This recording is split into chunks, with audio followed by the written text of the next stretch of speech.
Christine, klaro ba?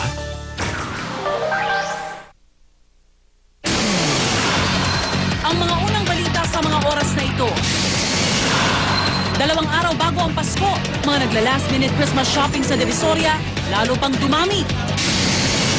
Mga pasaherong uuwi sa mga probinsya, dagsa na rin sa mga terminal ng bus.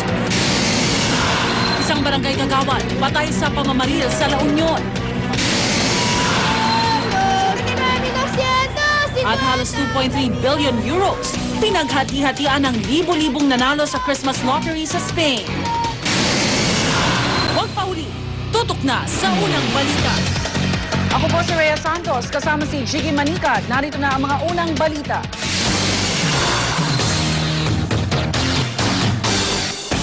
Siksikan na ang mga pasahero sa Araneta Center Bus Terminal.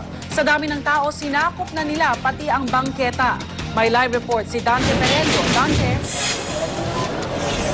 Rhea, sa mga oras na ito ay dagsana ang mga pasahero dito sa Araneta Center Bus Terminal.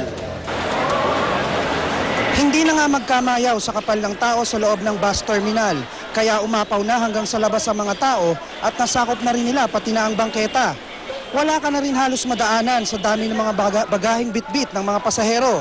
Sa bilihan naman ng tiket, mistulang may box office hit ng isang pelikula sa haba ng pila. Ang parking lot ng terminal puno na rin ng mga bus na nakapila. Sa tapat naman ng terminal, nag-usad pagong na ang daloy ng trapiko dahil sa sunod-sunod ang paglabas ng mga bus. Mayroon maraming bitbit. Siyempre nagtitipid naman. Mas mahal pag porter. Kano ba sinisingil? 50. Depende sa dami.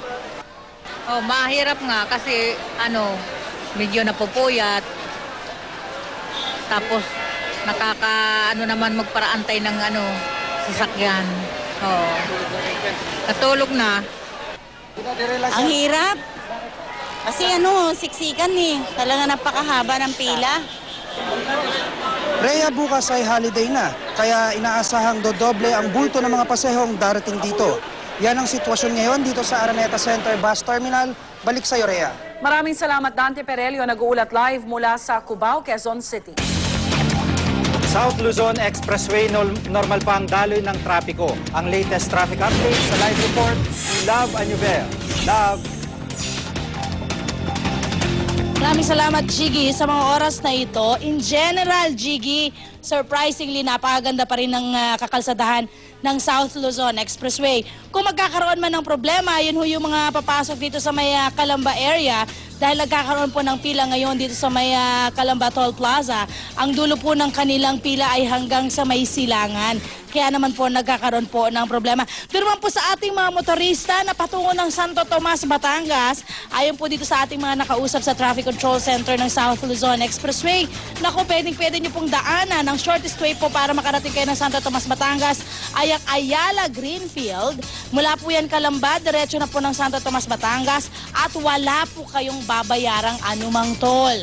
Ang lahat naman po ng toll booth dito po sa South Luzon Expressway ay open naman po yan. At yun nga po kung nagkakaroon man ngayon ng katrapikan dyan po sa may Calamba Toll Plaza, kung sakasakali naman daw na abot yung tail nito or yung end po nung traffic nito sa may Kabuyaw, going to Batangas po yan, mag-o-open daw po sila ng counterflow, isang lane ng counterflow para po naman maging maayos at medyo maging maluwag po yung daloy ng trapiko dyan sa may Calamba Toll Plaza. Kung sakasakali naman po magkakaproblema kayo mga kapuso, huwag kayong mag-alala dahil may mga nagro-roving po tayo, mga umiikot na mga roving patrols po dito sa buong South Luzon Expressway. At pwede rin kayong tumawag dito sa mga numerong ito, 049-508-7539, or pwede kayong tumawag din sa kanilang cellphone or mag-text sa 0908-880-7539. Ayan mga kapuso, sa mga oras na ito, ang mga kaganapan at kalagayan ng daloy ng trapiko dito po sa South Luzon Expressway. Balik sa'yo, Rhea. I'm sorry, Jiggy. Maraming salamat, Love Anuver. Nag-uulat live mula sa SLEX.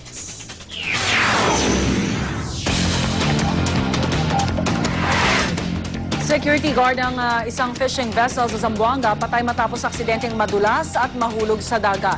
Batay sa inisyal na investigasyon, Nagsasagawa ng roving inspection si Jonathan Heronio nang mangyari ang aksidente. Pagkalunod ang lumalabas sa sanhi ng pagkamatay ng biktima. Agad naman nagpaabot ng tulong ang security agency at pamunuan ng barko sa pamilya ni Heronio. Barangay Kagawad patay sa pamamaril sa Nagilian, La Union. Kwento ng ilang testigo, sakay ng tricycle ang biktimang si Franklin Bambico nang bigla siyang pagbabarilin ng di pa nakikilalang sospek. Naghihintay daw ng pasahero si Bambico nang mangyari ang insidente. Wala raw kaaway si Bambico, kaya nagulat ang kanyang mga kamag-anak at kaibigan sa pangyayari. Patuloy na iniimbestigahan ang motibo sa pagpatay.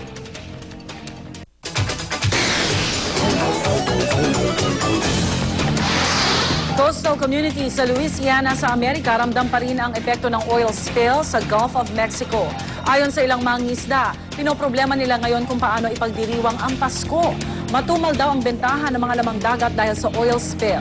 Maliit lang din naman daw ang kanilang nakuhang kompensasyon mula sa kumpanyang BP, ang may-ari ng sumabog na oil platform sa Gulf of Mexico.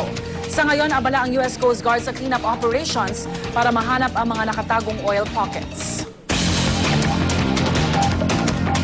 Libo-libong mananaya panalo sa El Gordo Christmas Lottery sa Spain. Halos 2.3 billion euros o katumbas ng di bababa sa 133 billion pesos ang pinagatian ng nanalo sa binansagang pinakamalaking loto sa mundo.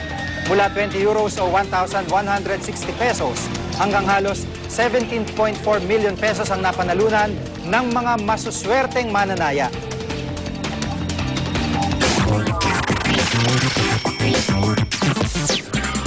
Sobrang happy ngayon ang kapuso star na si Gwen Zamora. Bukod sa makakasama niya ngayong Pasko ang kanyang pamilya, sunod-sunod din ang kanyang projects. Narito ang ating unang chika.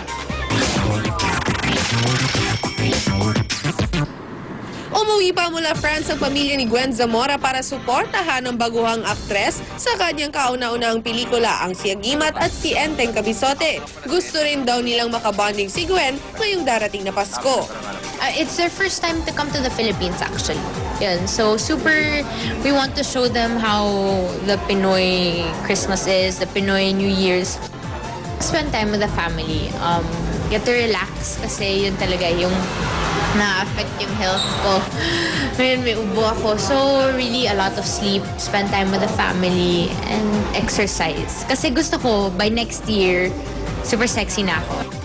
Kinakabahan man ngunit hindi maitago ni Gwen ang kanyang excitement sa pagpapalabas ng kanyang unang pelikula with Bossing Vic Soto at Senator Bong Revilla sa nalalapit na Metro Manila Film Festival. Super excited. I can't wait. 2 days na lang before it's out. So, can't wait.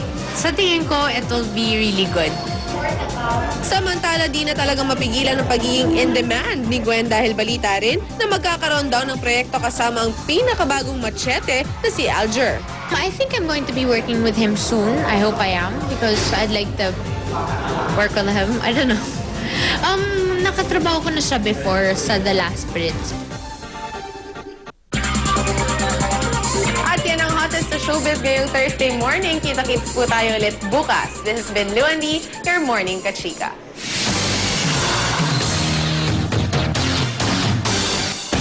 Lalo pang dumami ang mga mamimili sa Divisoria ngayong umaga. Ang problema, tambak pa rin ang basura na iniwan ng mga mamimili kagabi. May live report si Victoria Tulad. Victoria? Rhea, alas 7 pa lang ng umaga ay nakalatag na ang mga stall sa bangketa dito sa Divisoria. Matapos ang overnight shopping sa Divisoria, ganito na ang eksena rito. Tambak ng mga basura kaya todo linis sa lugar. Magkagayon man ang mga stall sa bangketa, maaga pa lang ay bukas na. Karamihan nga sa mga tindera hindi na iniligpit ang kanilang paninda mula kagabi. Dahil dito maaga pa lang ay nagsidatingan na rin ang mga mamimili. Mapabata o matanda ay umiikot sa Tiangge upang maghanap ng pamasko. Ayon sa ilang tindera, habang tumatagal ay bumababa naman ang presyo ng kanilang mga paninda gaya ng ibinebentang laruan ng babaeng ito. Rhea, inaasahang dadagsa pa ang mga tao rito mamaya at magsisikip na rin ang daloy ng trapiko. Rhea? Maraming salamat, Victoria Tulad. Nag-uulat live mula sa Divisoria. Sa NAIA, tuloy na ang pagdagsa ng mga uuwi sa probinsya. Mga flights, fully booked na. May live report si Ian Cruz. Ian? Yes, Jiggy, dagsa pa rin nga yung mga pasahero sa NAIA Terminal 3, particular na nga yung uuwi sa kanilang mga probinsya para doon nga i-celebrate yung araw ng Pasko. Fully booked na kasi, Jiggy, ang lahat ng mga domestic flight. Sa pagpasok pa lamang ng mga pasahero sa paliparan ay mararamdaman muna ang napakaraming mga pasahero. Kung dati-rati nga ay mararating na isang pasahero ang unang scanner ng paliparan sa loob ng 5 minuto, ngayon ay mas kailangan mo pa ng mas mahaba-habang pasensya dahil sa napakahabang ang pila. Yung pila nyo, gano'ng katagal? Tagal, mahaba eh. Gano'ng kahaba? Mahaba, hanggang dun sa ano. So ilang minuto kayo na? Sa 20 nga. 20 minutes. 20 minutes. Hanggang ngayon. Siguro mga... Ayun pala, malapit na kami. Dati po, gaano po kayo katagal pumipili? Kunyari, talaga normal days sa airport. Mabilis lang siya. 5 minutes? Mga 10 to 5, mga gano'n. Mga 5 minutes. Jiggy, patuloy ang payo ng mga otoridad, dumating na maaga sa paliparan para nga hindi magkaberya ang inyong mga flights kasi bukod nga sa napakahabang pila sa papasok pa lamang ng airport ay pipila pa kayo sa check-in counter, sa pagbili nga o sa pagbabayad ng terminal fee at sa iba pang mga gagawin bago nga ang inyong oras ng flight. Balik sa iyo, Jiggy. Maraming salamat, Ian Cruz, nagulat live mula sa NAIA. Amazing Balita! Maraming kakaibang pa-contest ang ginanap sa iba't ibang panig ng mundo nitong mga nagdaang buwan. Sa pagtatapos ng taon, balikan natin ang ilan sa mga ito sa report na ito.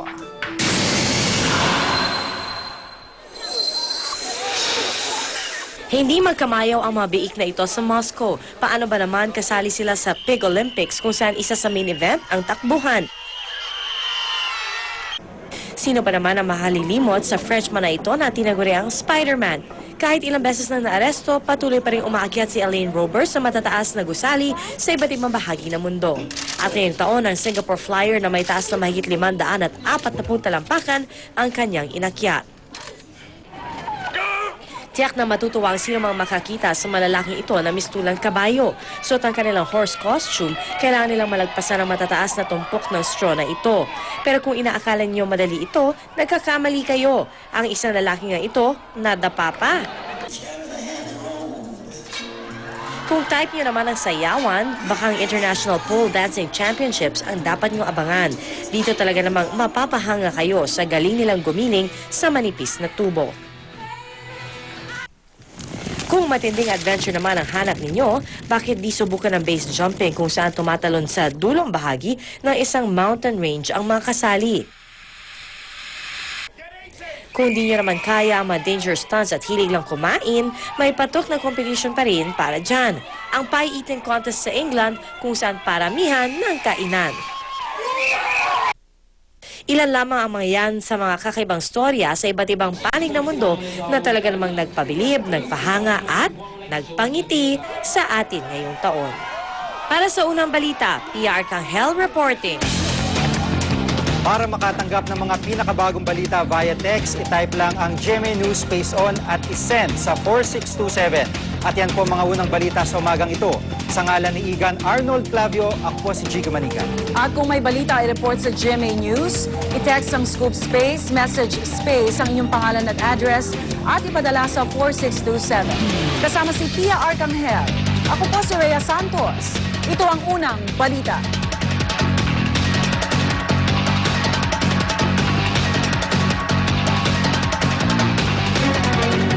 Masasarap ang inyong mga paboritong ulam kung may tamang asim ng Silver Swan sukang puti.